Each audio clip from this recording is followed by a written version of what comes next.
Silakan Pak. Baik, jalan-jalan ke Raja Ampat nggak cukup kalau hanya 1 kali. Kalau salam dijawab kurang semangat, boleh diulang sekali lagi ya. Baik. Semangat pagi Bapak Ibu sekalian. Pagi Pak. Ya. Pagi Pak. Semangat. Saya masih jimut. Saya butuh memastikan dulu semua orang yang ada di sini itu benar-benar hidup gitu ya. Minta tolong gambarnya dikeluarin semuanya. Gitu. Oke, baik, thank you. Wow, respon yang cepat sekali. Thank you Bapak-bapak, luar biasa. Wah, ini calon nggak hanya calon manajer, tapi calon pemilik perusahaan semuanya. Wih, ya. Oke, yang punya tangan kanannya dikeluarkan seperti ini, minta tolong. Oke, kanan kirinya juga, yang kiri juga. Oke, keduanya digerak-gerakkan. Oke, ucapkan syukur alhamdulillah, masih bergerak semuanya ya. Masih bergerak semuanya. Baik. Sekarang dijadikan satu seperti ini. Oke, yang punya tangan saja, yang nggak punya nggak usah ya. Baik. Sekarang saya mau uji fokus dulu. Saya mau benar-benar tahu bahwa Anda benar-benar mindful, hadir penuh, sadar utuh di kelas Coach Bampi malam hari ini ya. Baik, kalau saya bilang merah, minta tolong tepuk tangan 1 kali. Tes, merah. Ayo, di-unmute dulu boleh ya. Baik, tes, merah. Silakan unmute semuanya. Oke, baik. Kalau saya bilang biru, minta tolong tepuk tangan 2 kali. Dan kalau saya bilang kuning, minta tolong tepuk tangannya 3 kali gitu ya. Merah 1 kali, biru 2 kali, kuning 3 kali. Siapa yang nggak tepuk punya tangan tapi nggak tepuk, mudah-mudahan geringgingan. Nggak apa-apa. Baik, ayo tes. Merah. Merah. Merah. Biru. Biru. Kuning. Oke, baik. Kuning. Biru. Merah. Hijau.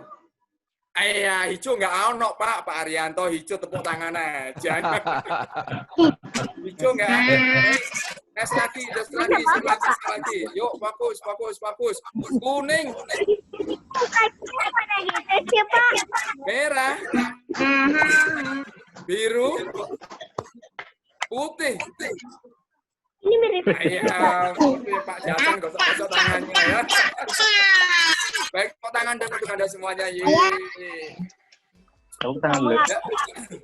Mbak, baik, thank you Coach Bampi dan Bapak-bapak semuanya, luar biasa pada malam hari ini. Mudah-mudahan kita semuanya sehat. Amin. Mudah-mudahan kita dijauhkan dari COVID. Amin. Amin. Mudah-mudahan perusahaan tempat kita bekerja senantiasa terus bertumbuh sehingga kita semuanya masih bisa bekerja di tempat kerja kita masing-masing. Amin. Amin.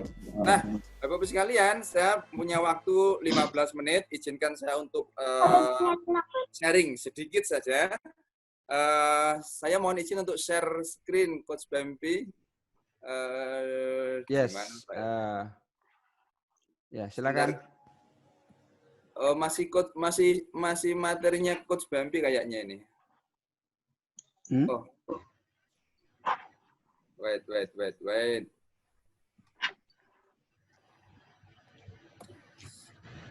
Sudah multiple.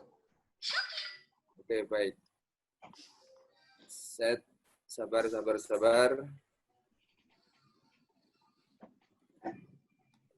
Nah.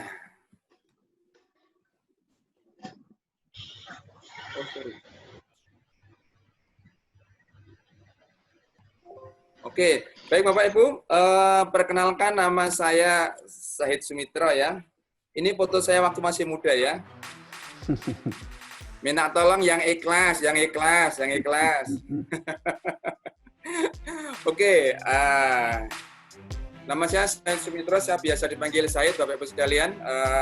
Saya punya aset cukup banyak di Indonesia ya. Di Surabaya itu ada di Jalan Sumatera Hotel Sahid. Nah, itu belum jadi milik saya sampai sekarang ya.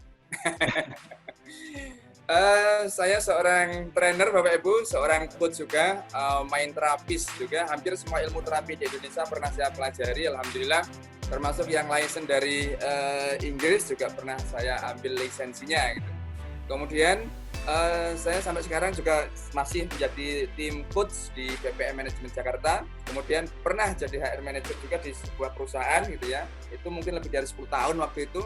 Dan sampai sekarang kami masih menjadi partner dari Loop Institute of Coaching di Surabaya. Loop ini perusahaan coaching yang pertama membawa budaya coaching di Indonesia. Gitu. Nah, saya punya beberapa sertifikasi Bapak Ibu, coaching ya, professional coach, business coach, NLP trainer juga, trainer seat healing, kemudian CTC juga, trainer BSN, Badan Standarisasi Nasional, dan konselor, dan lain-lain deh Bapaknya. Alhamdulillah saya juga nulis buku juga Bapak Ibu. Buku terakhir ini bulan depan mau launching, judulnya tentang experience di family. Nah, itu nulis keroyakan sama Ikatan Psikologi Klinis di Jawa Timur. Bukunya udah jadi, tinggal launching saja. Nah, baik Bapak Ibu, sekilas. Nah, saya mau cerita. Nah, karena cerita itu paling enak gitu ya. Ada seorang pemuda berasal dari Kediri. Nah, siapa yang dari Kediri? Dari Kediri, ada kabar baik peserta yang dari Kediri gitu ya.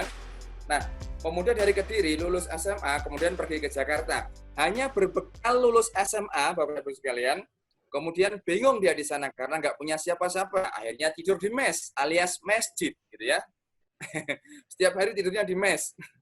Kemudian ketika di mes, dia berdoa sambil menangis, kemudian ada yang membantu dia. Loh Mas, kenapa?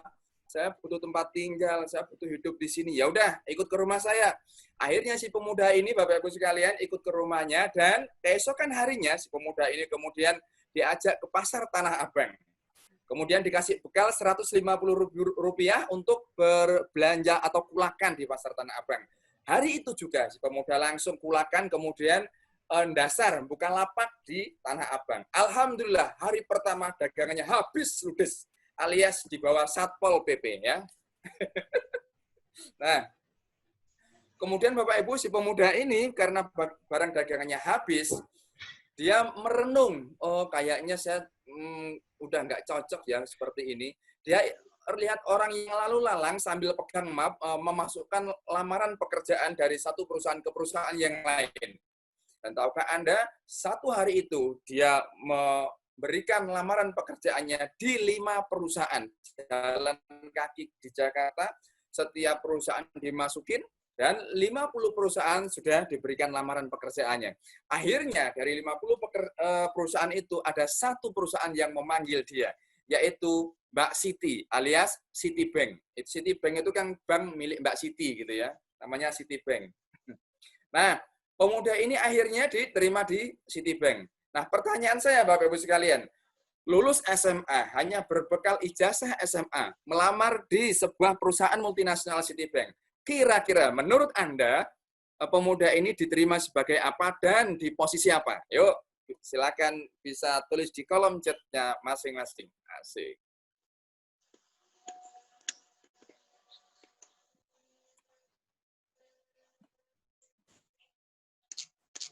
Oke. Waduh. Ya. Sales. Oh, baik, jawabannya benar semua ini ya. Oh, ternyata sudah muncul di slide saya. Baik, pemuda ini Bapak Ibu sekalian melamar pertama kali diterima di Citibank alias banknya Mbak Siti di posisi office boy. Pertama kali masuk di posisi office boy.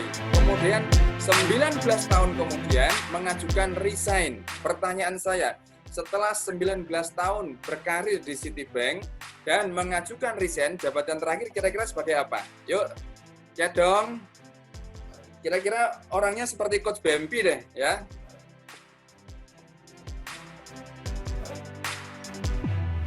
Coach BMP itu kan luar biasa, gitu, alias biasa di luar juga ya. Waduh, direktur. Masih manajer OB. Oh, masih OB, Pak. Ini namanya istiqomah ya. Masuk OB, keluar OB. Masuk OB, pensiun OB.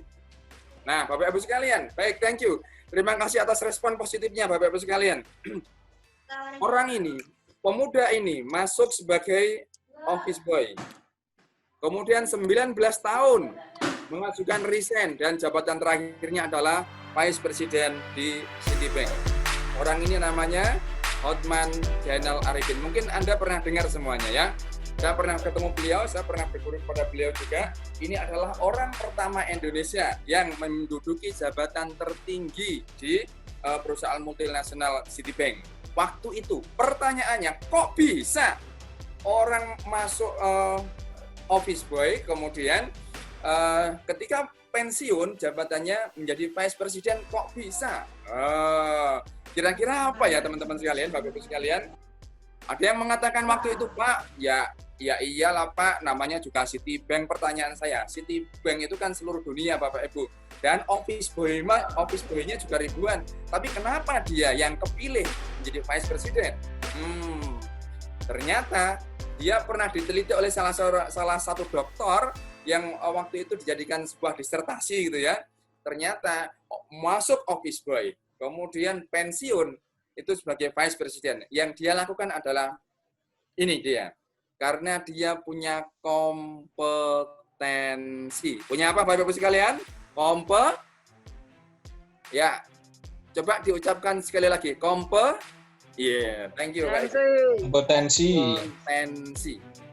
Nah, Pak Hotman itu punya kompetensi untuk sebagai seorang vice president. Coach Bampi itu punya seorang kompetensi yang seabrek untuk sebagai kepala korpu misalnya, atau mungkin next menjadi direktur utama misalnya. Sudah punya kompetensi di situ. Coach Bampi punya kompetensi baik hard skill maupun soft skill. Nah, Bapak Ibu, pertinggi ini adalah jenengan sampai hari ini sudah punya kompetensi apa untuk naik level seperti Pak Hotman. Saya punya experience, saya pribadi punya experience. Saya dulu ketika lulus SMA sama Bambung, tahu Bambung ya, pergi ke Surabaya tanpa tujuan yang jelas gitu ya. Nggak punya tempat tinggal di Surabaya, sama tinggal di mes alias masjid. Saya punya misi, pokoknya saya harus sekolah, saya harus kuliah.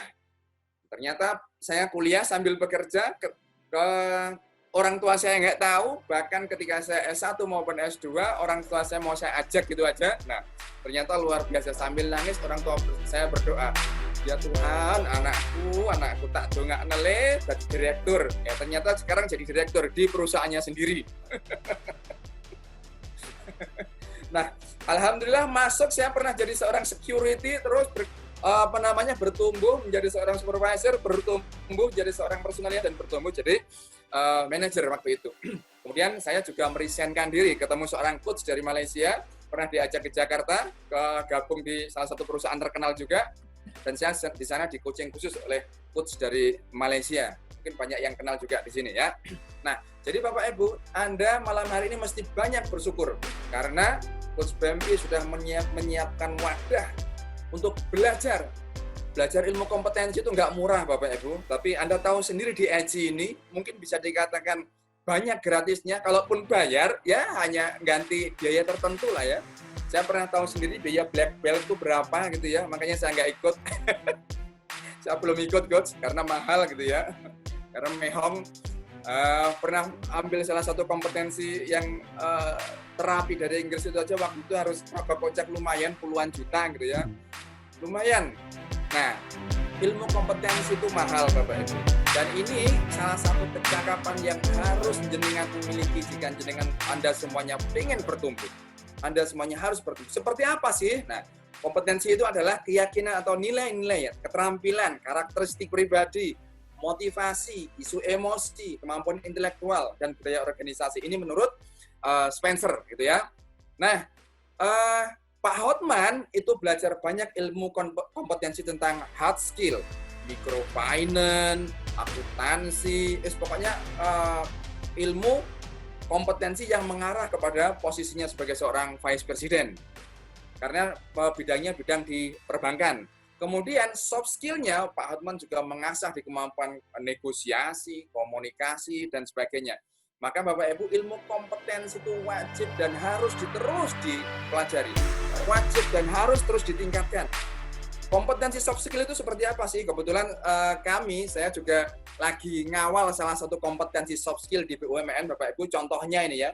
Contohnya kompetensi soft skill itu seperti ini, tentang adaptability. Mudah sekali beradaptasi, seperti Coach Bambi itu di mana-mana bisa diterima gitu ya. Makanya mencolok sana, mencolok sini tuh gampang banget gitu ya, karena bisa diterima di mana-mana, dari spill, kemudian ke Sinarmas, kemudian kemana lagi gitu. Nah, kemampuan adaptability-nya bagus. Kemudian agile, lincah, tangguh. Coach Bambi banget lah gitu ya. Waktunya habis ngurusin Eji, itu karena beliau saya lihat punya filosofi, semakin saya mengurusin orang, maka keluarga saya akan diurusi Gusti Allah gitu ya. Semakin saya banyak berbagi, maka keberlimpahan akan datang di keluarga saya. Itu filosofinya Coach Bambi versi saya sendiri ya. Kemudian achievement ya banyak belajar dari beliau ya. Hampir semua yang di goal-goalnya juga achieve. Ini salah satu kompetensi dari soft skill yang mesti dipelajari. Kebetulan ini dari salah satu BUMN yang kami observasi langsung dan kami kawal langsung beberapa kompetensi ini, gitu ya. Nah, Bapak Ibu sekalian, jadi mengapa ada seseorang yang berkarir, ada yang sudah 5 tahun tapi proses mutasi promosinya cepat, ada yang berkarir sudah 10 tahun tapi ya itu aja. Dia nggak pernah bergerak hidupnya nggak pernah kemana-mana, hanya di situ saja. Nah, itu sangat mungkin karena dia tidak mau bertumbuh, tidak mau meningkatkan kompetensinya. Kompetensi ini penting dan wajib jika Anda ingin yang namanya meningkatkan level hidup Anda. Dan kompetensi sama dengan rezeki, pengumuman. Kompetensi sama dengan rezeki. Semakin Anda berkompeten, semakin Anda meningkatkan kompetensi Anda, banyak kompetensi yang Anda miliki, hard skill maupun soft skill, maka percaya saya, rezeki Anda itu juga sesuai kompetensi Anda. Rezeki Anda itu sesuai wadah Anda. Jika ingin banyak rezeki yang datang, berlimpah pada Anda, maka pastikan naikkan level kompetensi Anda. Jangan santai-santai saja. Jangan nyaman-nyaman saja. Kalau Anda nyaman, maka percaya saya. Ini terakhir. Waktunya sudah berapa ini? Oh, sudah hampir 15 menit. Terakhir, Bapak Ibu, pegang kata-kata saya ya. Anda yang saat ini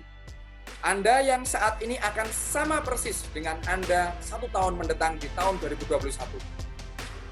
Anda yang saat ini akan sama persis dengan Anda di tahun 2021, kecuali Anda beraksi. Waduh, kecuali Anda beraksi.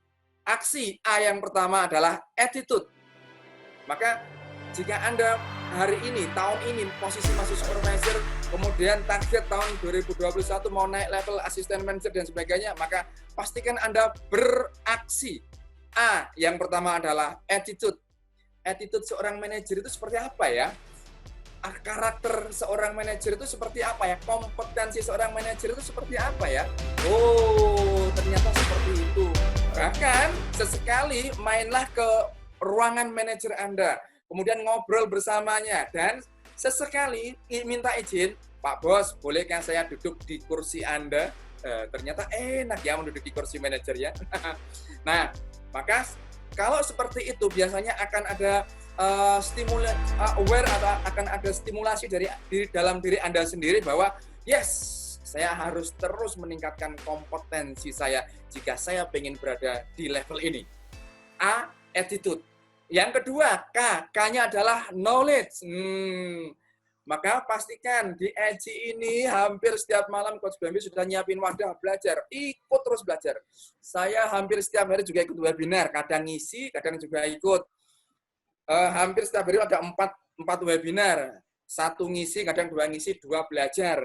Karena Bapak Ibu, di era pandemi ini banyak yang mesti kita syukuri. Rezeki melimpah ruah. Salah satunya adalah ilmu yang gratis. Di EJI itu menyiapkan keberlimpahan resource yang luar biasa. Ilmu yang luar biasa. Maka knowledge, tingkatkan kemampuan untuk terus berada di grup ini. Luar biasa ya. Kemudian S, skill. A-nya attitude, K-nya knowledge. Terus tingkatkan knowledge Anda. Kalau Anda ingin naik level di level manager atau direksi gitu ya. Kemudian S, skill. bukan skill ya, skill, keahlian. Terus latih keahlian Anda. Kalau Anda mau expert di Lean, maka terus latih di situ. Sampai benar-benar expert, praktekkan itu, aplikasikan itu di level yang terkecil. Misalnya di level di rumah, praktekkan pakai Lean. Di masjid, pakai Lean. Kemudian di rumah sakit, pakai Lean. Di rumah sakit Dr. Didi itu, Pak Coach Bambi itu sudah totally Lean system gitu ya. Mungkin suatu saat bisa main ke sana gitu. Kemudian praktekkan Lean di segala lini. Kemudian knowledge ya, skill. Kalau Anda expert di IT, terus asah expert Anda di situ. Praktekkan Lean di area IT, misalnya seperti itu ya. Jadi skill, terus latih skill Anda sampai Anda benar-benar dikatakan expert. Anda layak digaji misalnya 30-50 juta. Jangan sampai Anda digaji 30 juta, tapi Anda bekerja 20 juta. Maka hati-hati, yang 10 juta hati-hati itu pasti akan cair. Entah itu dalam bentuk sakit, entah itu dalam bentuk apa yang hilang dan sebagainya. Hati-hati. Dan itu pasti terjadi. Tetapi kalau Anda digaji 10 juta, Anda memberikan effort seperti orang digaji 25 juta, maka Anda punya tabungan kebaikan 15 juta. Dan itu pasti cair ketika Anda masih hidup di dunia. Pasti. Karena ayatnya ada, gitu ya. Nah, Bapak-Ibu sekalian, yang terakhir adalah internalisasi. Dan attitude yang sudah Anda tanam dalam diri Anda, kemudian knowledge yang sudah Anda pelajari, kemudian skill, kemampuan Anda yang terus Anda asah, jangan lupa internalisasi dalam diri Anda sendiri. Maka jika Anda beraksi, tahun 2020 ini Anda beraksi, maka mudah-mudahan tahun 2021, tahun 2022 Anda akan benar-benar merasakan, oh yes, ketika saya beraksi, ternyata saya bisa move ke posisi yang lebih baik. Bahkan saya bisa create sebuah produk sendiri, create inovasi di perusahaan yang sekarang tempat saya bekerja. Banyak hal ketika Anda benar-benar beraksi. Maka Bapak Ibu sekalian, sekali lagi, jika Anda ingin beda di tahun depan, maka pastikan Anda beraksi. Terima kasih Coach Bambi. Assalamualaikum warahmatullahi wabarakatuh. Waalaikumsalam warahmatullahi wabarakatuh. Baik, luar biasa Pak Said dari Surabaya, Aksi Training Consulting. Nah, Pak Said ini sering saya ribetin ya. Saya paksa untuk sedekah. Secara sedekahnya itu saya pinjam Zoom-nya. Ya, semoga berkelimpahan rezeki Aksi Training Consulting ya bersama IC. Terima kasih Pak Said. Baik teman-teman sekalian, tanpa memperpanjang waktu saya serahin langsung kepada Mas Fian Rizky untuk menghandle Mas Gito. Monggo Mas Fian Rizky.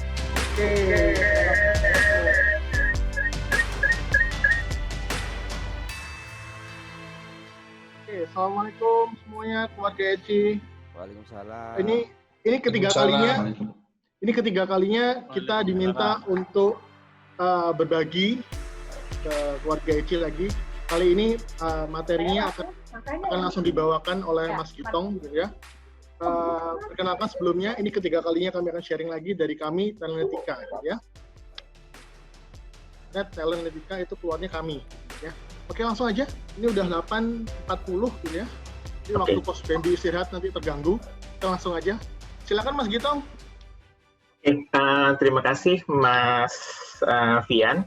Atas perkenalannya. Terima kasih buat Mas Bambi untuk sudah memberi kesempatan buat kami untuk berbagi lagi di sini. Kalau saya boleh ini share screen-nya udah muncul ya? Sudah, oke. Sambil saya siapkan dulu. Jadi, jadi malam ini saya kalau saya tadi teman-teman udah melihat kan, Mas Bambi udah sangat mendalam dan sangat detail ya ngomongin tentang Lean, dan tadi juga Mas Sahid juga ngasih inspirasi yang bagus banget. Kalau di kali ini saya mungkin lebih banyak sharing tentang pengalaman kami. Pengalaman kami itu pengalaman Talentatika untuk nge-build startup. Ini bukan startup pertama yang saya buat. Saya punya beberapa startup dan saya membantu beberapa startup yang lain sebelumnya. Ada yang berhasil, ada yang enggak. Dan saya juga pribadi adalah seorang UX developer gitu yang kita membantu beberapa perusahaan-perusahaan, terutama lebih banyak banking untuk membantu memperbaiki proses user experience di internet bankingnya mereka. Tapi nanti itu kita bahas di lain kesempatan. Nah, perkenalkan dulu kalau boleh, saya Gitong, tentunya nama lengkap saya Bagus Rahmansyah. Teman-teman bisa lihat di LinkedIn saya, linkedin.n/gitong. Apa sih sebetulnya yang pengen saya sharing? Saya pengen sharing adalah pengalaman kami ngebuat startup. Jadi startup yang kami buat Talanitika ini itu bukan startup yang mungkin teman-teman suka ngelihat ya, banyak startup yang saat ini itu tuh kayak mereka dapat funding gitu, ada visi, ada seed gitu. Kalau Talanitika tuh kita ngebuat dari pertama, kita selalu konsepnya adalah bootstrapping gitu. Jadi selalu dengan modal sendiri, modal dengkul lah kasarnya kalau bahasa Indonesianya. Nah, dengan modal dengkul itu kita memastikan bahwa kita melakukan secara efisien, seefisien mungkin. Dan prinsip-prinsip itu kemudian di akhir di belakang waktu akhirnya itu dikenal sebagai konsep Lean Startup gitu. Yang mungkin nanti kita akan bahas sedikit tentang Lean Startup. Mungkin teman-teman boleh nggak kalau aku nanya gitu ya?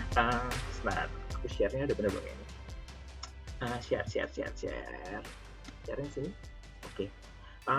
Aku boleh minta teman-teman di sini untuk ngasih pendapatnya. Apa sih pendapat teman-teman kalau ditanya tentang Lean Startup?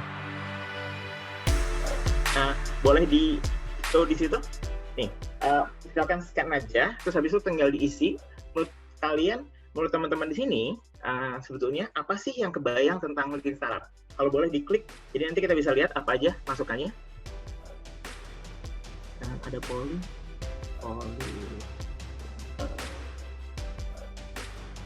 Itu boleh di scan screen-nya, habis itu tolong diisi pakai HP.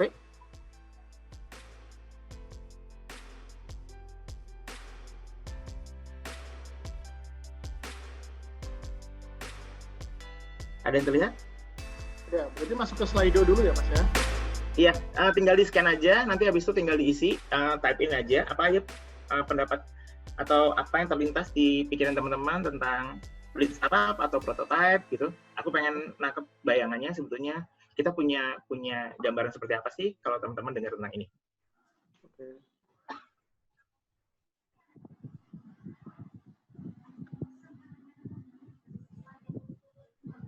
Oke. Konsep rencana bisnis, oke. Ada lagi yang mau kontribusi? Itu baru ada 2 yang isi. Ini rada susah kalau kita mau, atau bisa masuk ke slido.com terus habis itu masuk kodenya LeanIC juga bisa kalau masih pakai itu. Oke, aku tunggu bentar lagi ya. Do the more with less, oke. Ya. Oke, cuma 3 orang yang mau kontribut. Oke. Mungkin kita langsung aja. Develop produk dengan cepat, simplify the flow. Oke, itu mirip tadi yang Mas Bambi bilang ya. Terus habis itu startup dengan cepat dan biaya mudah. Oke, rapidly build game prototyping. Oke. Ya. Nah. Oke. Nah, ini kita udah mulai ngeliat ya bahwa teman-teman punya konsep tentang bahwa itu mudah, cepat gitu, ada flow-nya, ada yang rapid gitu ya. Oke. Kalau memang kayak gitu, yuk kita bahas sama-sama apa sih sebetulnya yang mau kita obrolin malam ini gitu ya. Oke. Balik lagi ke slide saya. Oke. Kita ngomong dulu deh dari sini teman-teman boleh nggak di chat atau apa yang sekarang ini sedang atau pernah untuk develop produk, diminta untuk develop produk, boleh ditulis di chatting aja nggak? Biar ternyata lama kalau di sini.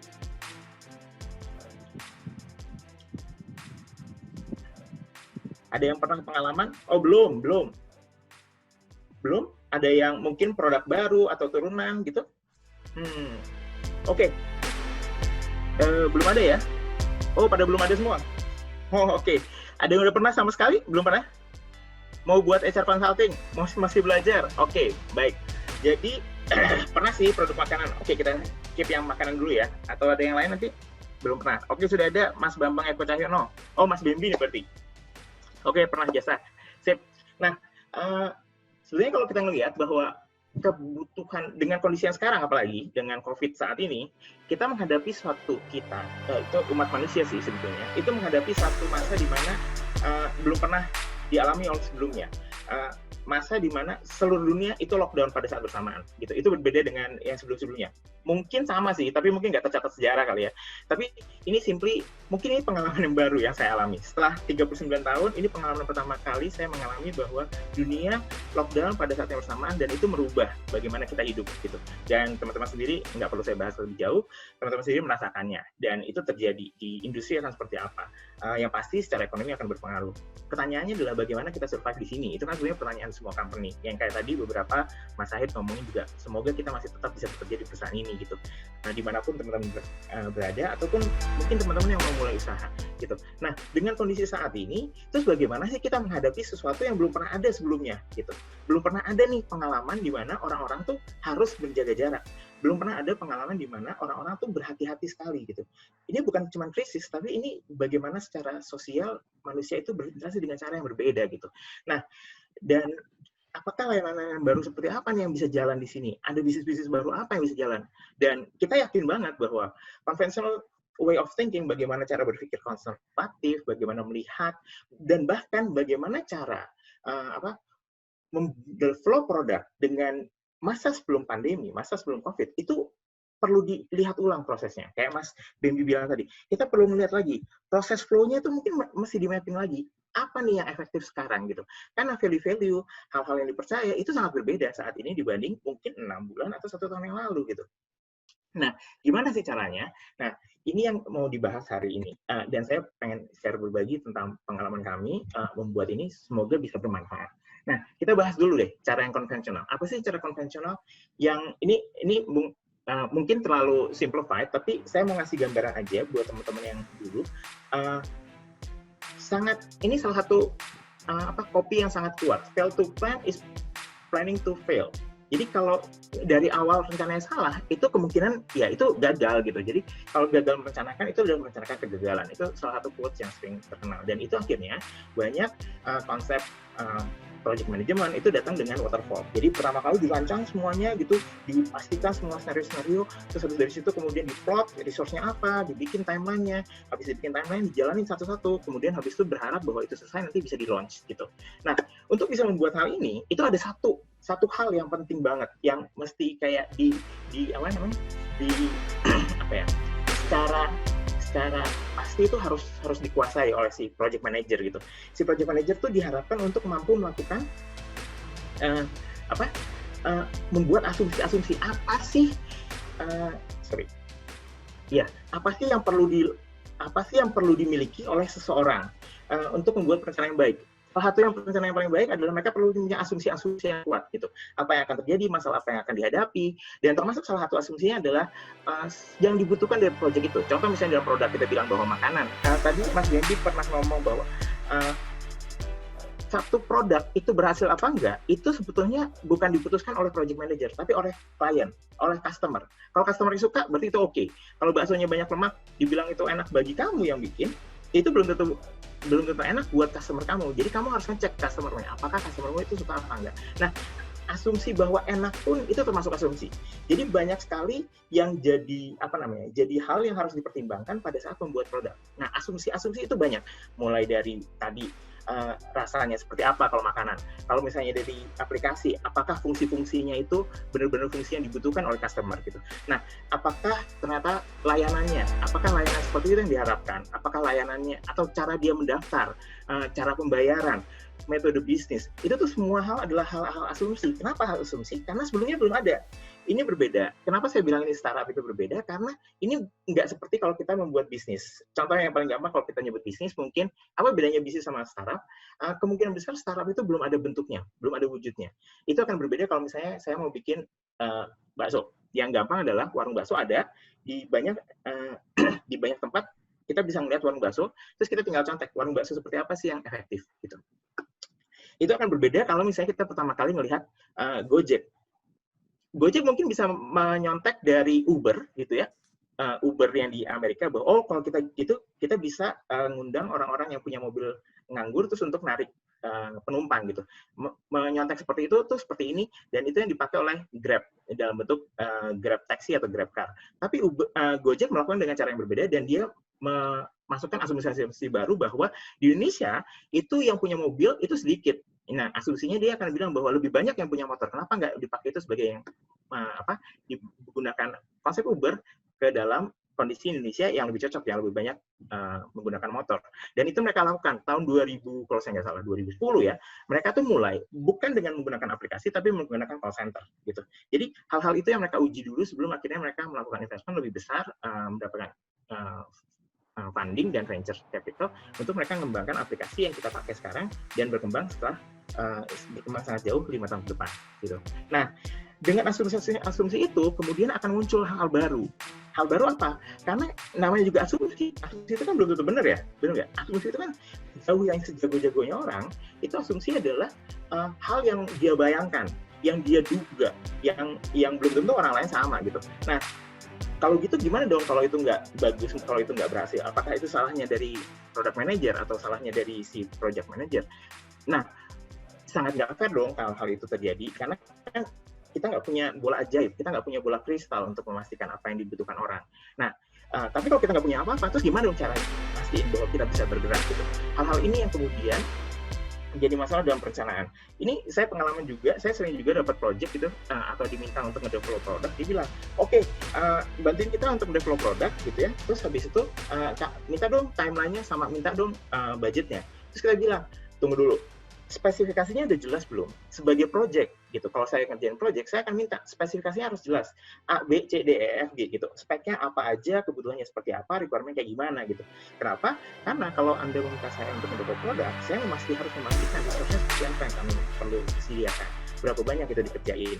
Nah, padahal untuk membuat spesifikasi yang jelas, itu butuh banyak hal-hal yang asumsi-asumsi yang sudah kita kunci, kita asumsikan bahwa itu sudah pasti nggak berubah. Padahal, yang kayak kita bilang tadi, nggak ada yang pasti, kita belum pasti, barangnya belum kelihatan di depan mereka, gimana mereka tahu bahwa itu dibutuhkan apa enggak, gitu. Nah, cara untuk memastikan itu lebih mudah adalah dengan kita membuat produknya, gitu. Nah, sayangnya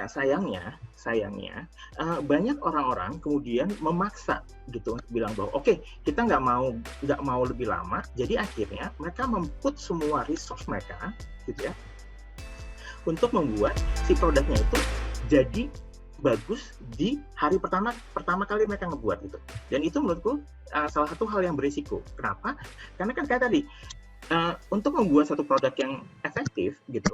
Nah, kita tuh butuh waktu, itu bukan sesuatu yang singkat. Kalau tadi dibilang bahwa cepat, mudah, rapid, itu suatu keniscayaan, bukan keniscayaan, suatu yang utopis lah kita nyebutnya, bahwa ngebuat produk itu bukan sesuatu yang simpel dan terjadi dalam waktu semalam gitu.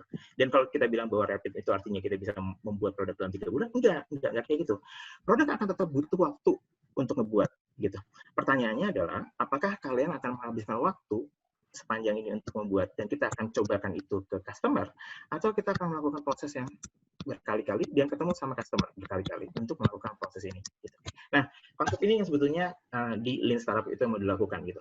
Karena kalau kita lihat dari faktanya bahwa kalau yang terjadi saat ini faktanya bisa dicek di beberapa resource gitu ya, dan punya angka yang berbeda-beda. Saya cuma nunjukin bahwa se-ekstrim ini 95% startup yang baru itu gagal untuk mencapai target yang mereka harapkan. Hanya 5% yang berhasil. Dan 5% itu hanya mungkin dari 5% itu mungkin cuma beberapa persen lagi yang teman-teman bisa lihat sebagai aplikasi-aplikasi yang mature sekarang. Dan mungkin hanya sekian persen lagi yang teman-teman lihat sebagai unicorn. Nah, dari sini kita akan bisa lihat bahwa proses untuk mendevelop produk itu bukan sesuatu yang datang dalam semalam gitu. Dan ini kalau yang saya bilang mungkin teman-teman, oke, gue udah tahu itu. Apa hal yang penting dari sini? Hal yang pentingnya sebetulnya adalah kalau kita mau bilang untuk membuat proses ini, perlu ada cara yang lebih efektif untuk melakukannya. Nah, cara yang lebih efektif ini, yang malam ini mungkin kita obrolin tentang proses yang berikutnya. Oke, ini kepastian data. Oh ya, ini satu lagi saya mau ngomong bahwa, itu bisa diatasi. Kok, kenapa kalau kayak gitu? Berarti kesalahannya ada di planning dong. Kesalahannya ada di sini. Mungkin kurang data. Nah, pertanyaan gini, ada nggak pengalaman teman-teman di sini udah berusaha mati-matian, udah hire konsultan mahal-mahal, udah manggil analis dan ngebuat banyak banget kayak data-data, tapi tetap aja ternyata ada beberapa asumsi yang salah. Orang Indonesia contoh salah satu yang paling sering, ini saya berbagi pengalaman ya. Kalau kita bikin sesuatu gitu, terus kita tanya ke orang, Pak, ini bagus apa enggak? Semua jawabnya bagus. Nggak ada yang bilang, ini jelek nih, nggak laku, nggak kayak gitu. Tapi kalau tanya, ini bagus nggak? Bagus. Tapi kita tanya, Pak, mau beli nggak? Oke. Begitu tanya mau beli nggak, terus habis itu Bapak rela bayar berapa nih? Ini kalau saya ada barang, Bapak mau bayar nggak sekarang atau DP? Itu tiba-tiba mereka terdiam gitu. Dan ini adalah contoh salah satu hal yang kemudian dari teman-teman kami juga yang di corporate bahwa research itu nggak bisa menjamin bahwa suatu produk itu akan laku apa enggak. Gitu. Kalau kita bisa bilang bahwa itu laku, maka semua brand-brand baru yang dikeluarin sama P&G, Unilever atau apa harusnya laku terus dong. Tapi kan ternyata enggak. Banyak produk-produk yang brand-brand baru tiba-tiba kayak tahun depannya kita lihat loh udah nggak ada gitu. Terus mengeluarkan brand baru itu nggak murah loh. Tapi kenapa mereka ngelakuin itu? Ya simply nih bahwa riset data dan itu seringkali gagal mengungkap realitas sebenarnya. Nah, apa cara yang lebih efektif untuk melakukan itu? Nah, karena kita tahu bahwa itu akan gagal, maka lebih baik kita mengembrace hal itu. Gitu. Bahwa kalau emang gagal, ya udah, gagal adalah satu proses. Jadi ini ngomong mungkin dengan konsep yang dari Mas Sahid tadi bilang bahwa gimana kalau kita bisa berdamai dengan kegagalan itu dan kemudian menggunakan itu untuk membantu kita mencapai apa yang kita mau gitu. Nah, kenapa? Kok chatnya hilang sebentar? Iya, Oke. Nah, dengan kita mengetahui bahwa kegagalan itu adalah sesuatu yang pasti, maka yuk kalau kita pakai itu sebagai sesuatu cara untuk kita lebih cepat untuk maju gitu. Nah, benar untuk Fuka dengan Walt yang ini itu kayak kita perlu menyadari bahwa sebetulnya gagal itu kita maknai dengan hal yang lain. Gagal itu adalah satu informasi untuk ngasih tahu kita bahwa itu bukan produk yang efektif, itu bukan hal yang harusnya dikembangkan dan diteruskan, tapi itu lebih kayak cara untuk kita bilang jangan diterusin ini, pilih yang lain gitu. Karena ini salah satu yang mungkin teman-teman sering dengar bahwa sebetulnya kalau gagal itu artinya oh yang ini enggak, pilih yang lain. Ini juga bukan, pilih yang lain, pilih yang lain, pilih yang lain. Dan contohnya untuk yang kita Thomas Alva Edison yang ngebuat GE, dia melakukan 10.000 kali menemukan cara yang salah untuk dia nemuin satu yang benar, yang misalnya lampu gitu.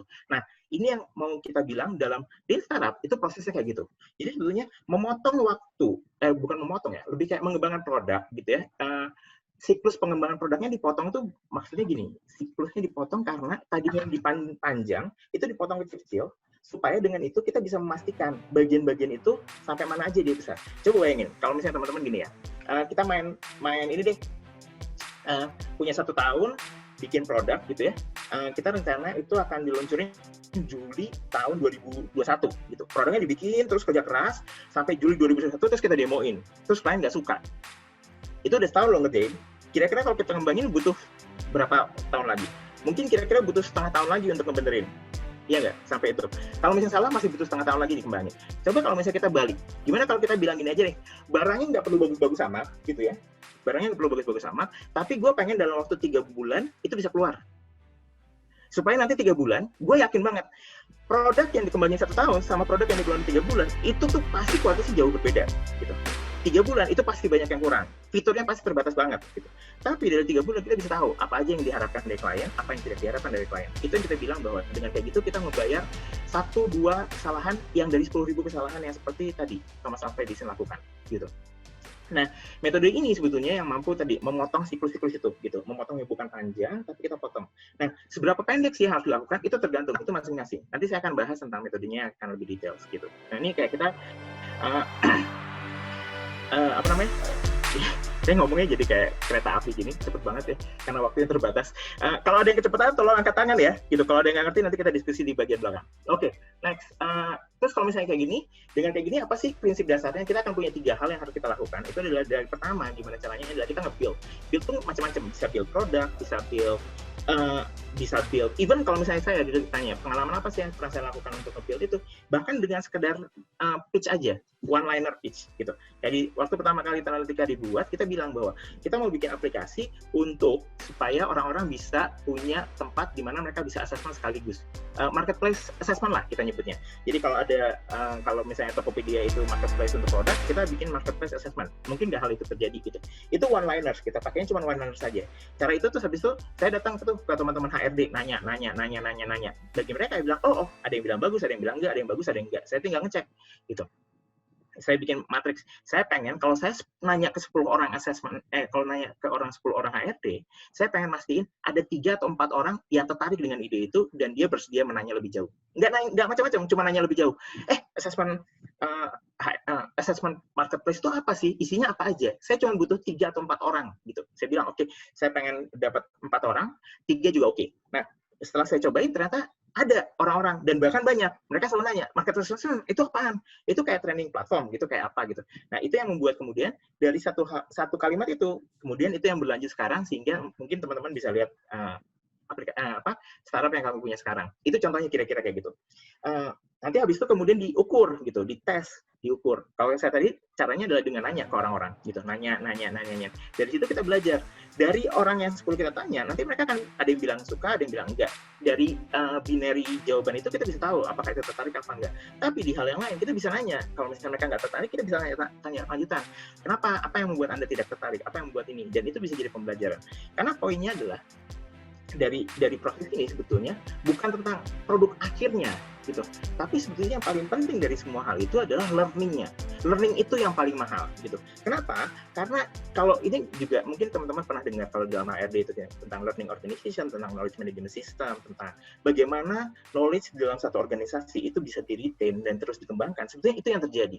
Jadi startup itu isinya adalah knowledge dari percobaan-percobaan, dari eksperimen-eksperimen yang mereka lakukan sebelum-sebelumnya gitu. Kalau kita lihat Google itu punya banyak banget produk-produk yang akhirnya mereka bunuh sebelumnya, yang kemudian muncul lagi dan hidup lagi dalam bentuk yang lain gitu.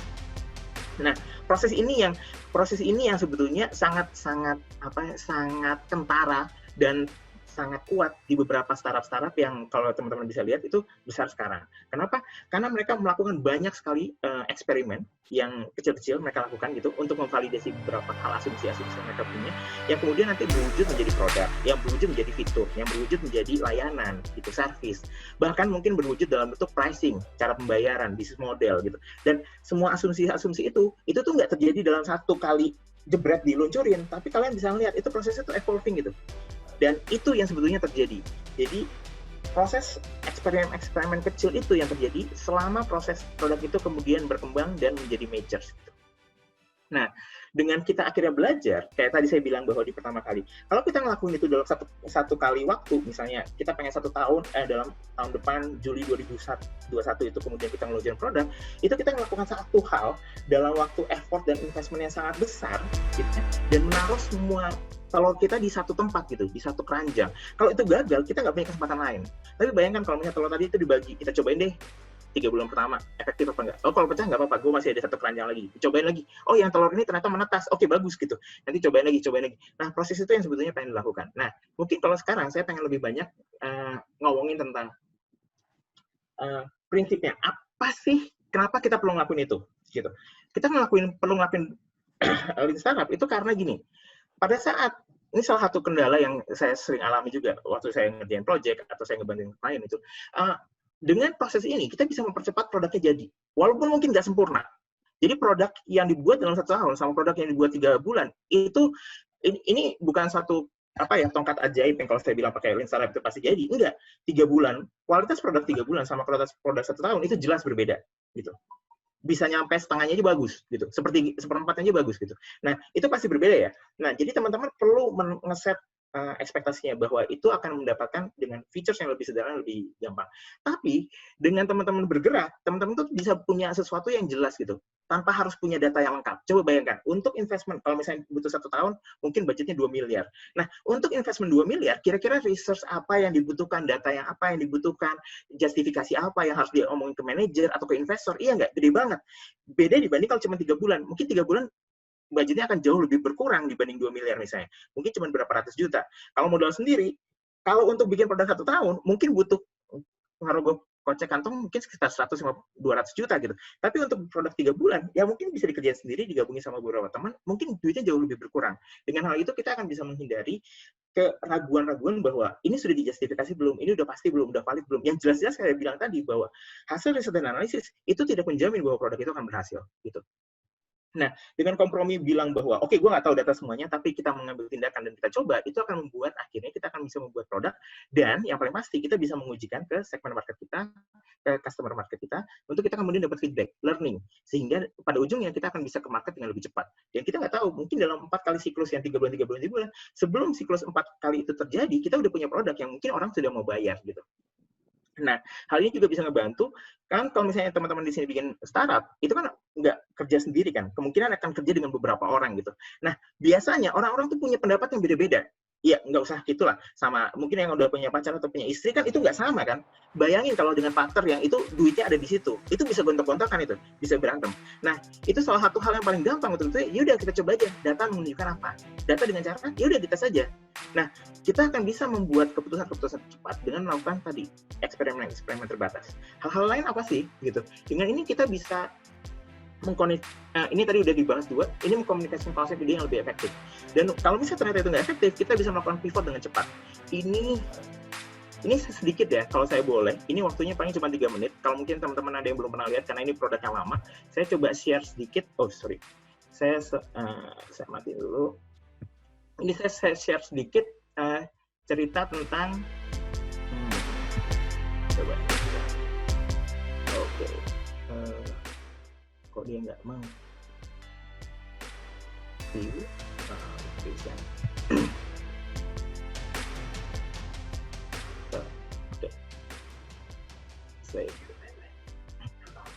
Nah,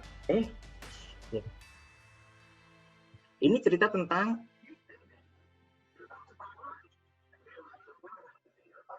dua menit ya.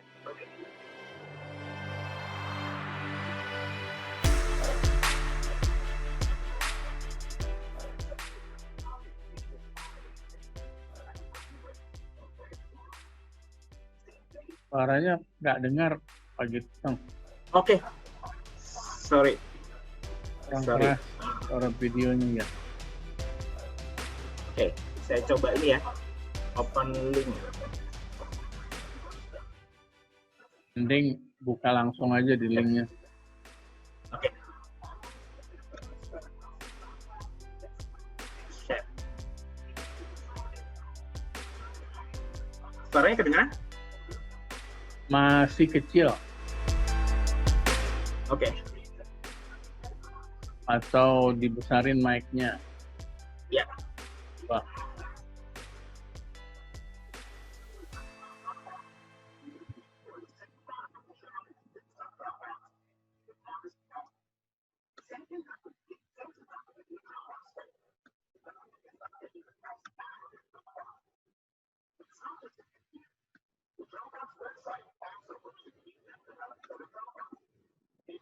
Share link di menu chat coba, Mas.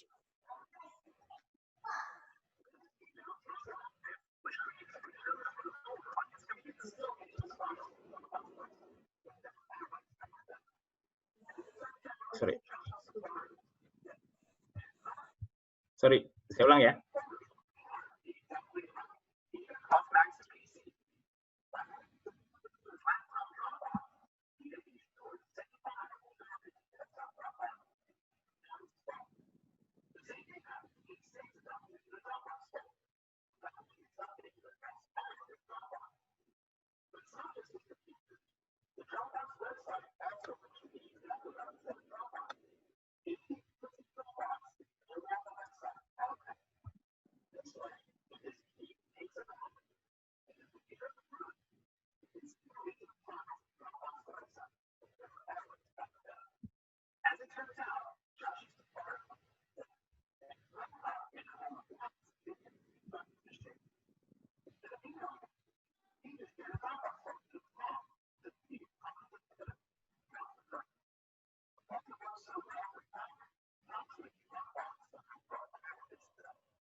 Suaranya masih kecil nggak?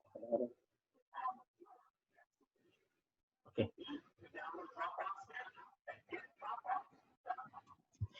Oke.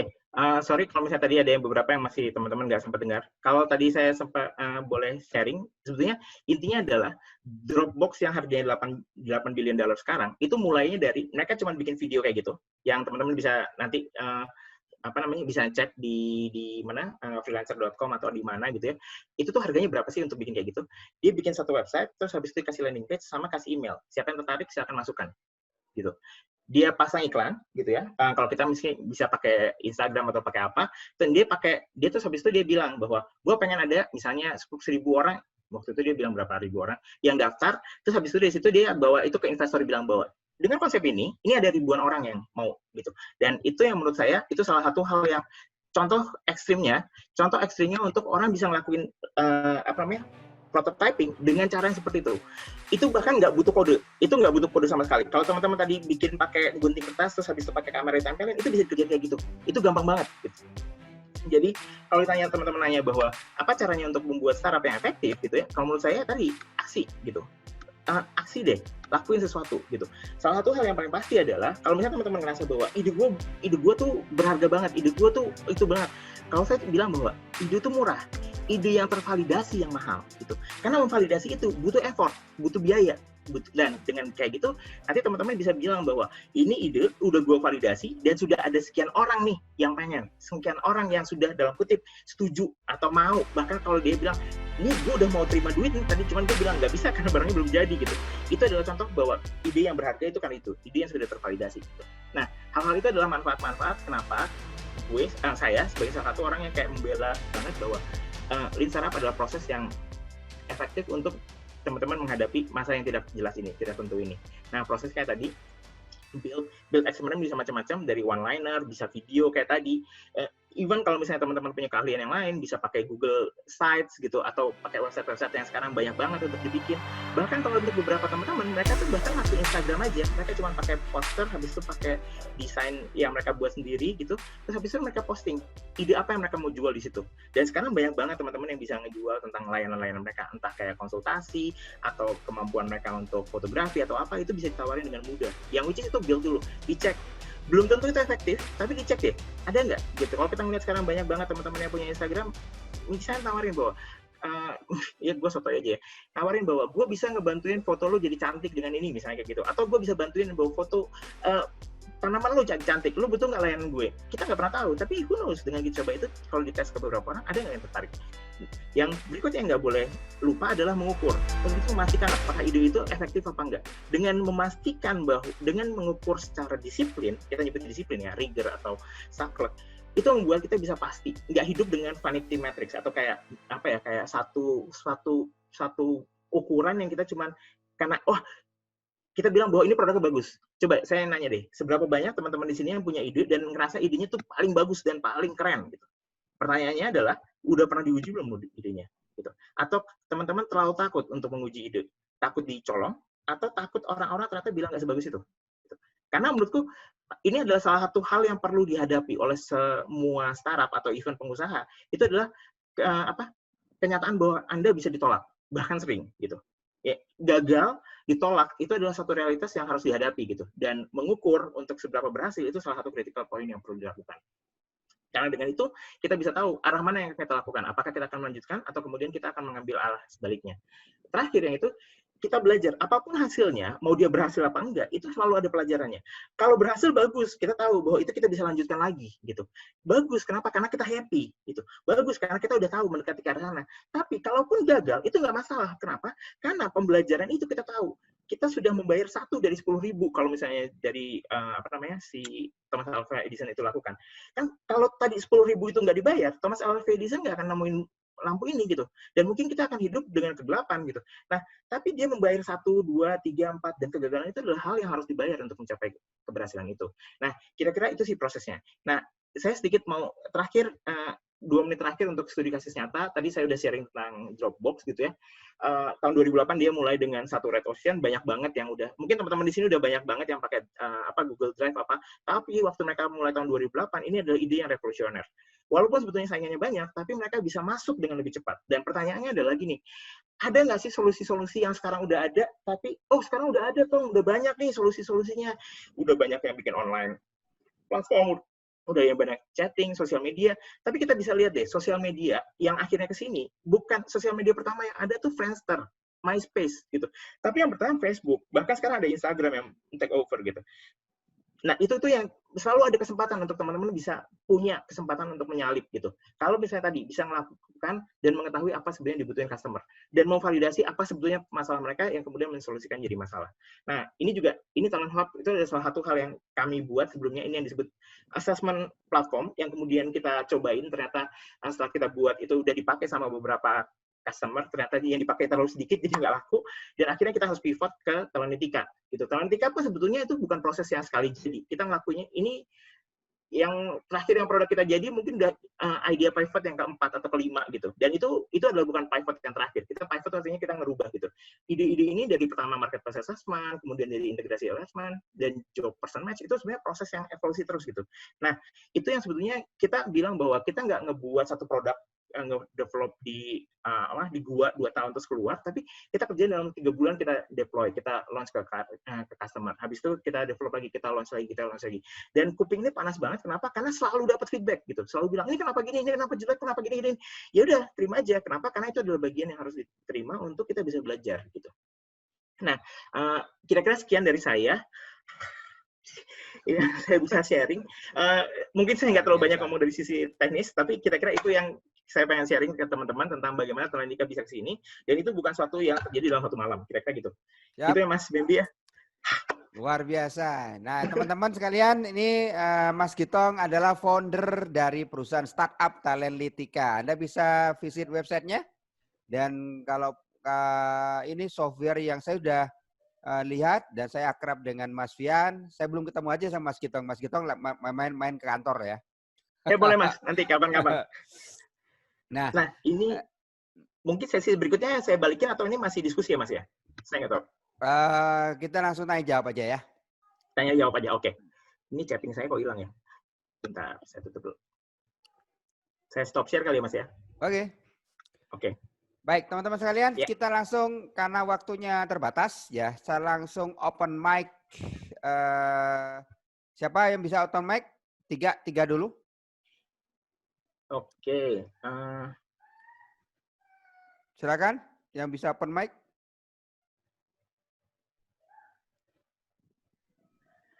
Kalau nggak ada, nanti saya baca yang di sini dulu ya Mas ya. Di chattingnya ada dari Mas Satria BS gitu ya. Oke. Dia tanya pengukuran set. Ya silakan. Ya, kemudian apa yang lagging indikator melakukan pivot atau improvement? Oke, sebetulnya, nah ini salah satu yang saya mau bilang ke teman-teman. Jadi sebetulnya banyak banget buku Lean Startup yang kemudian ada turunan-turunannya, banyak buku startup di luar sana. Bagi saya, buku-buku itu adalah alat gitu. Tapi secara prinsip adalah teman-teman kerjain, bikin sesuatu sesimpel apapun yang kalian bisa bikin, PowerPoint, slide PowerPoint atau apa, habis itu diuji. Nah, tapi kalian jangan bikin parameter itu setelah diuji. Kalian bikin parameter ujinya itu, yang kalian mau bikin kriteria itu sebelum diuji gitu. Karena bisa sangat apa namanya ya, sangat bias tuh gini. Udah kalian bikin PowerPoint atau misalnya apa, terus habis itu ngajuin ke orang, terus kalian udah ketemu sama 3 orang, 4 orang, terus dibilang, wah, yang mau kok cuma 1 ya. Ya udah deh, gue bikin rasio 30% aja. Nah, itu jadi bias soalnya. Jadi dari awal kalian harus bikin set. Gue akan mau ketemu orang 100, atau gue mau ketemu orang 10, gitu. Dari 10 orang, gue mau ada 3 atau 4, terserah pilih yang mana, atau 7, terserah, gitu. Orang ini harus ngapain? Harus apa? Harus tertarik kah? Harus tadi bertanya, gitu. Sekedar bertanya aja itu udah cukup, gitu ya. Atau bahkan mereka bilang, mau invest, gitu. Tergantung. Kriteria itu teman-teman yang ngeset. Tapi itu harus ditaruh sebelum proses untuk measure itu terjadi. Kenapa? Karena dengan kayak gitu, teman-teman udah tahu batasannya gimana dan tidak melakukan kompromi. Yang terjadi adalah nanti setelah di akhir kita bisa belajar. Oh, mungkin targetnya ketinggian. Oh, mungkin gue terlalu bawah nih standarnya, gitu. Dengan kayak gitu akhirnya belajar. Itu beda banget kalau misalnya bikin standarnya nanti setelah ditanyain. Itu beda, gitu ya. Dengan kayak gitu, itu bisa jadi punya benchmark yang kuat. Kalau salah gimana? Nggak apa-apa, salah nggak apa-apa. Karena memang salah satu poinnya adalah belajar, gitu. Gitu ya. Nah, dan yang salah satu yang penting lagi adalah terbiasa untuk ditolak. Kalau untuk beberapa teman-teman di sini, terbiasa untuk ditolak, terbiasa untuk gagal, itu adalah salah satu kunci survive para pengusaha dan entrepreneur. Karena kalau ditanya bahwa mau bikin usaha, terus pertama lu pengen langsung dari 2 orang, 1 orang yang jawab iya, 1 orang enggak, gitu. Jangan kayak gitu deh. Dari 10, gue pengen 5 orang yang jawab iya, gitu. Kalau enggak, gue frustasi. Kayaknya rada-rada susah, gitu. Kenapa? Karena penolakan biasanya lebih banyak daripada penerimaan. Kalau enggak, orang sales tuh happy banget. Hidupnya mereka bahagia. Dari 10 orang ketemu, 5 orang pasti beli. Kan enak ya? Kan padahal nggak gitu. Penolakan tuh biasanya lebih banyak. Gitu. Jadi teman-teman, kalau saya bilang bahwa set kriterianya dari awal, terus habis itu siap untuk menerima penolakan. Nah, mumpung karena udah ditolak, ini sekalian tanya ke dia, lu nggak sukanya kenapa? Jadi itu pembelajaran. Nanti dipakai buat apa? Supaya nggak rugi gitu. Bisa nggak nanti kalau itu? Bisa aja. Tapi kan mumpung ketemu nih, kalau udah ngobrol kan lebih enak nanyain gimana bapak-bapak gitu. Dan biasanya orang Indonesia salah satu yang paling enak nih. Ini kelebihan dari Indonesia. Orang Indonesia kan nggak enakan ya. Kalau ditanya apa nggak enaknya, itu kadang-kadang mereka nggak jawab. Jadi kalian mesti pinter-pinter. Apa sih yang mereka nggak suka gitu? Perlu ditambahin apa? Nah, kalau ditanya ini perlu ditambahin apa? Wah, nyerocos dia panjang lebar gitu. Karena mereka ngerasa pintar. Nah, itu kuncinya adalah apa yang perlu ditambahkan? Wah, itu kalian bisa duduk sejam dengerin apa yang dia ceramain. Gitu. Oke, next. Ada pertanyaan lagi? Teman-teman? Ya, boleh Mas Arya Wardana. Aduh, ini senior nih. Aduh, Mas, sorry. Gue cuma sharing pengalaman doang, Mas. Aduh, suaranya nggak kedengeran. Sorry. Mikrofonnya belum nyala, Om Arya. Ini Om Arya ini Agile Scrum Coach ya, teman-teman sekalian. Saya malu. Ini namanya cukup terkenal di... Jadi Mas, sorry Mas kalau ada yang kurang. Oke. Mas, saya mau nanya nih. Kalau kita ngomong pembelajaran gagal gitu, kemudian ditolak gitu kan. Kan angkanya tadi disebutkan kalau misalnya di startup 5% itu yang sukses, 95% gagal. Nah, kalau kita apply ini mentah-mentah ke company, katakan misalnya saya di finance misalnya, apply ke project finance. Manajemen kan nggak bisa tolerir itu cuma sukses 5%, betul nggak? Iya, betul. Manajemen yang mau gitu. Nah, berdasarkan pengalaman, cara mengkomunikasikannya bagaimana gitu, supaya kita nggak, yang meng-apply-nya ini nggak juga sering gagal gitu. Kalau sering lama-lama rasanya bisa turun, oh lu nggak capable gitu. Betul nggak? Iya, betul. Terlalu sering gitu. Nah, bisa share tip atau metode atau praktis atau apa gitu. Thank you. Ini kalau saya tadi sharing pengalaman saya pribadi sebagai startup ya Mas, tapi saya masih ada jalan beberapa project yang ngerjain untuk konsultan-konsultan di corporate yang lain. Salah satunya di internet banking, di itu kita bikinnya gimana. Jadi sebetulnya salah satu hal yang paling pertama yang perlu dilakukan itu adalah ngajakin terutama di board, di level-level atas, untuk memanage ekspektasi. Itu menurut saya itu yang paling penting, memanage ekspektasi. Jadi gini, ekspektasi gini bilang bahwa, ya kita bilang aja, Pak, Bapak bisa yakin nggak kalau setahun, misalnya kalau kita bikin produk, bahwa produk ini pasti disukai gitu, bisa jamin apa enggak gitu. Nah, kalau Bapak bisa jamin, saya akan kerjain. Tapi kan Bapak juga nggak bisa jamin, makanya Bapak minta saya data kan. Minta saya nge-research, minta saya bayar ke research agency lah, apalah, apa-apa. Itu kan adalah usaha untuk membuat dan meyakinkan, mengurangi risiko. Betul nggak? Sebenarnya kan itu adalah effort gitu. Nah, pertanyaannya adalah, kalau kita bisa tadi mempertaruhkan sebesar itu untuk dalam setahun, kenapa nggak kita bisa tadi mengambil hal-hal yang cangking-cangking yang lebih kecil untuk tadi mengurangi hal itu gitu. Karena kan tadi, gue kalau makin besar, kan sebetulnya eventually barang itu akan berhasil. Cuma masalahnya, keburu itu di-cut, jadi akhirnya dianggap gagal gitu. Jadi semua startup itu pada awalnya gagal gitu. Semua startup yang kita ngelihat, emang pertama kali Uber itu berhasil? Enggak juga. Apakah Gojek, kalau misalnya dengan konsep yang pertama kali dipakai, itu berhasil? Kan enggak. Mana ada orang mau nelfon. Kalau saya butuh ojek, terus saya telepon call center, mana mau? Kan enggak ada kayak gitu. Tapi tahun 2010 kalau saya nggak salah, Gojek tuh mulai dengan call center. Jadi sebetulnya itu ngomong tentang memanage ekspektasi gitu. Eventually, pada saat semua dilakukan bertahap dan melakukan iteratif gitu ya, belajar dari pengalaman terus habis itu berkembang itu akan berhasil. Cuma masalahnya adalah karena investmentnya kegedean di awal gitu ya, jadi udah terlalu mahal untuk melakukan perbaikan dari situ, dan kebanyakan dari produk-produk akhirnya di-cut. Kenapa? Gue udah bayar mahal, lu nggak berhasil gitu. Ya salah sendiri kenapa bayarnya mahal-mahal, kenapa nggak kecil-kecil aja. Gimana kalau duit dari anggaran 10 miliar itu bagi 10, jadi semiliar, nanti kalau misalnya udah ke 8 miliar terus habis itu laku, baru naikin, kan lebih make sense gitu. Kalau 10 miliarnya habis terus habis itu nggak punya duit lagi, ya repot dong gitu, ya nggak? Nah itu menurut saya, ya saya juga sempat ini sih, kalau misalnya ngomong dari bos kan, apalagi klien, itu kan selalu bener ya Mas ya, jadi kayak saya bilang, ya terlihat pilihannya gitu Pak, Bapak punya 2 pilihan nih kayak gini, Bapak bisa tadi nge-push semua targetnya harus dikelarin, atau kita kecil-kecil. Saya akan menyarankan bahwa kecil-kecil, karena saya sendiri nggak bisa jamin. Pilihannya ya, lah lu sebagai konsultan nggak bisa jamin, terus ngapain lo ada di sini? Lah saya bisa memastikan Pak, ini demi kebaikan Bapak nih, gitu, demi kebaikan organisasi. Kalau saya pengen dapat project, saya akan bilang bahwa saya akan kerjain, tapi kalau misalnya Bapak pengen opini saya yang terbaik, karena Bapak customer saya akan bilang, yang terbaik buat Bapak adalah untuk memastikan bahwa kita nggak tahu masa depan seperti apa, jadi yang bisa kita lakukan adalah belajar bertahap supaya kita punya cukup modal untuk tadi melakukan perbaikan gitu. Nah itu penting banget. Tapi itu bukan hal yang diterima dan mudah ya. Cuman kalau melihat faktanya, kita tanya aja, terutama untuk teman-teman yang udah kerja di corporate, tanya aja seberapa success rate mereka untuk launching produk atau varian produk deh, seberapa banyak, seberapa besar. Kalau emang efektif kan harusnya kita punya banyak banget produk, tapi kan enggak, produk yang terkenal itu aja, Ultra ya itu aja, Buavita ya itu aja gitu. Ya nggak sih? Turunan-turunan yang lain kan ya cuma sekedar pelengkap kita aja gitu, supaya untuk, oh kita tiap tahun keluarin produk baru. Sorry, ini nyebut brand, maaf ya. Gitu. Itu mindset-nya rada radikal. Tapi kalau jadi konsultan, ya saya bukan termasuk salah satu konsultan yang ini sih. Gitu sih, Mas. Kalau pengalaman saya sebagai konsultan. Terima kasih, Mas Kitong. Ya. Teman-teman ada yang share lagi? Banyak nih. Ntar aku satu-satu ya. Ini mana ya? Mau tanya bedanya lean prototype dengan concurrent development. Sebetulnya lean prototype, sebenarnya nggak ada lean prototype. Adanya adalah lean startup. Lean startup proses yang 3 itu. Prototype itu adalah sebetulnya bahasa itunya adalah bentuk awal lah.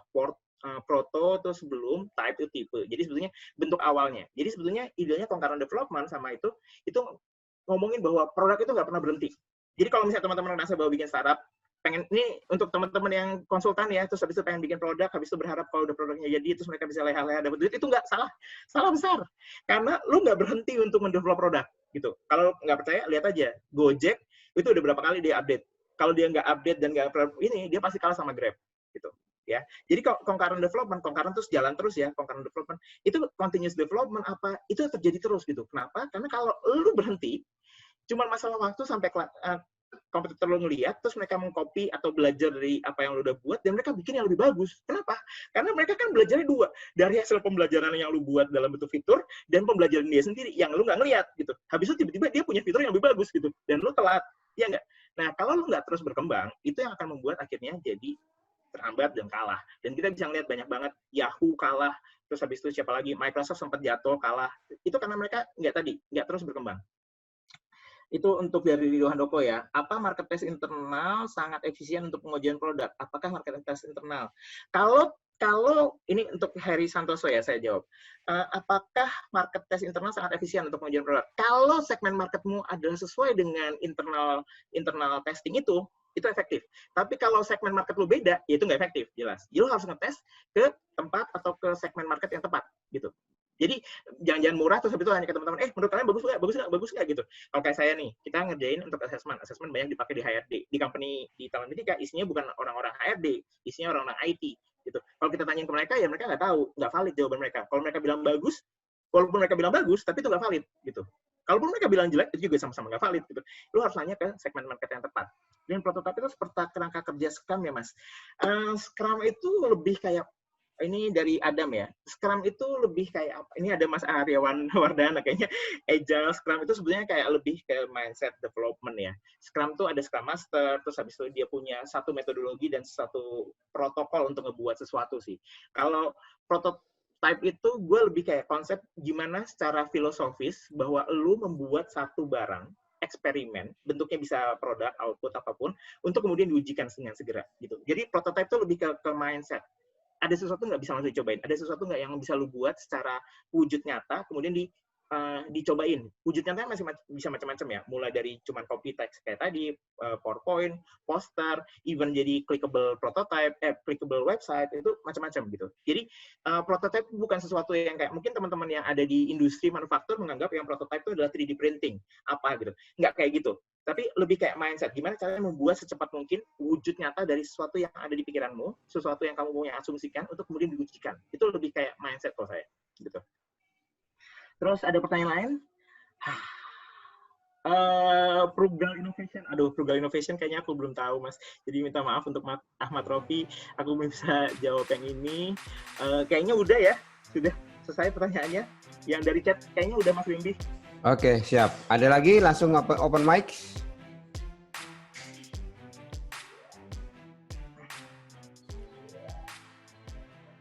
Oke, kalau nggak ada, saya aja deh. Mas Kitong. Ya, Mas Kitong. Misalnya idenya kita sudah tervalidasi nih sama market. Oke, prototyping kita launch, kemudian market sudah kasih feedback, terus dari feedback itu kita jadikan masukan atau jadikan input lah ya untuk kita membuat produk tuh. Terus terus kita putuskan kita akan develop produk itu. Oke. Nah, kemudian kita banyak tuh kan berarti dari prototype itu possibility juga banyak, terus kemudian akan melahirkan ya mungkin kita pakai value stream mapping dan lain-lain gitu ya. Ya. Kamu tuh user story, epic, timnya udah ketemu. Ya. Terus biasanya kalau misalnya pengalaman Mas Gitong nih, pada saat di early product, kemudian pada saat produknya sudah mulai mature, kemudian mungkin juga pada saat dia knockdown gitu ya. Nah, untuk memprioritaskan itu biasanya Mas Gitong pakai cara apa ya? Pengen tahu juga gitu buat yang sudah realnya dilakukan. Kalau di kami, karena kita belum punya funding, kita belum punya ini, biasanya setelah kita ngelihat bahwa market itu desirable dari market, jadi market itu menerima fitur-fitur itu, atau memang itu yang ternyata valid sebagai masalah, yang kemudian yang kita pikirin kedua, harusnya visible itu harus terjadi karena memang kita udah bisa bayangin kita taruh itu sebagai fitur. Jadi artinya kita harus pastikan bahwa itu bisa deliver fiturnya sesuai kita buat. Tapi yang terakhir adalah viable. Apakah dengan fitur itu ternyata mereka mau beli lebih banyak gitu. Jadi ngomong tentang bisnisnya, kita ngelihat apakah itu bisa dalam kutip punya impact nggak ke bisnis. Kalau kita buat ini, orang tuh akhirnya mau beli nggak gitu. Atau punya ini kita bisa nggak naikin harganya, naikin pricingnya gitu. Jadi prioritasnya itu nanti kita map. Bisa aja ada beberapa fitur-fitur yang memang diakui, diterima, tapi apakah itu akan viable dengan bisnisnya? Itu akan membuat itu jadi dalam kutip menguntungkan apa enggak gitu. Nah, biasanya kalau aku mainnya di 3 hal itu, Mas. Jadi secara itu visible apa enggak kita bisa lakuin karena biasanya di dalam aplikasi kami bukan cuma secara teknis, kita perlu ada domain expert untuk ngebuat. Jadi kalau secara visible itu bisa dilakukan, tinggal pertanyaan, kira-kira kalau kita buat ini gitu ya, itu akan ngaruh nggak? Kalau kita tambahin apa nggak kita tambahin gitu, orang-orang akan value ini lebih mahal apa enggak. Yang which is kalau value lebih mahal, artinya dengan harga yang sama, mereka akan bilang harga kita lebih murah dong, bagus. Berarti produknya lebih murah dan lebih valuable gitu.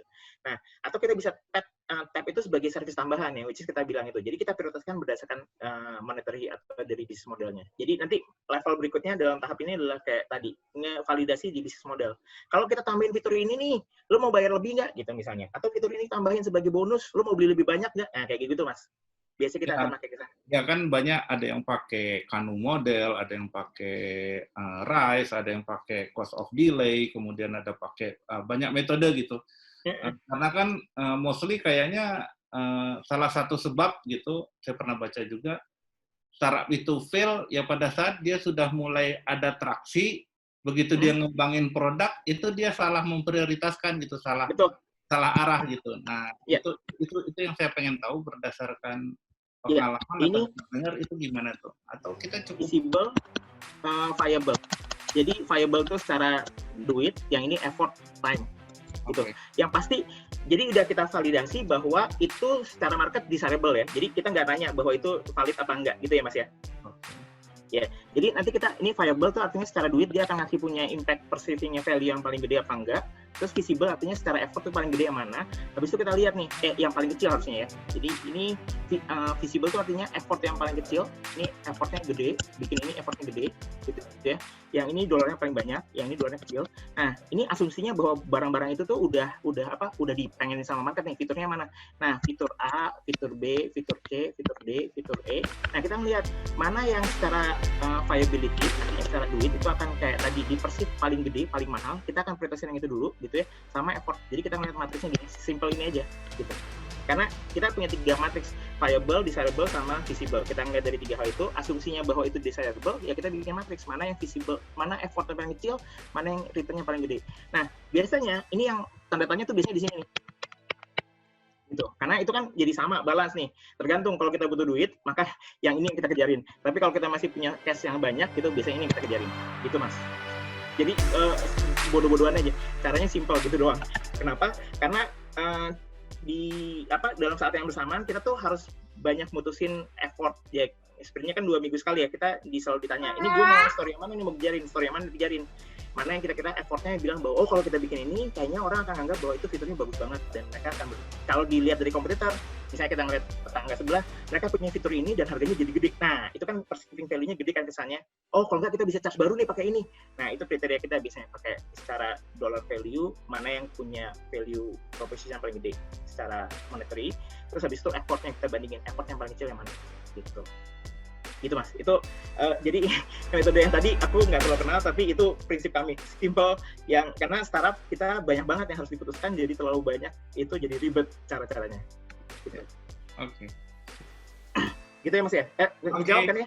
Thank you. Oke, thank you. Thank you Mas Gitong. Iya.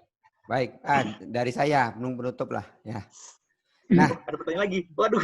Ya, aku belum tanya nih Mas Gitong. Oh iya betul. Ini kan baseline-nya kan ya ideation ya kan. Aku juga kita kan sebagai orang improvement kan pernah belajar dengan design thinking ya kan. Betul. Design thinking, Scrum, kemudian Scrum lebih banyak ke execution-nya ya, execution kan.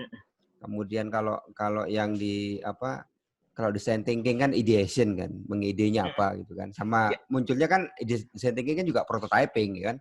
Betul, okay. betul. Nah, di dalam konsep bisnis hubungannya dengan kanvas apa namanya? Bisnis kanvas. Lean kanvas, eksperimen kanvas atau bisnis model kanvas. Ini bisnis model kanvasnya. Iya, BMC. Oke.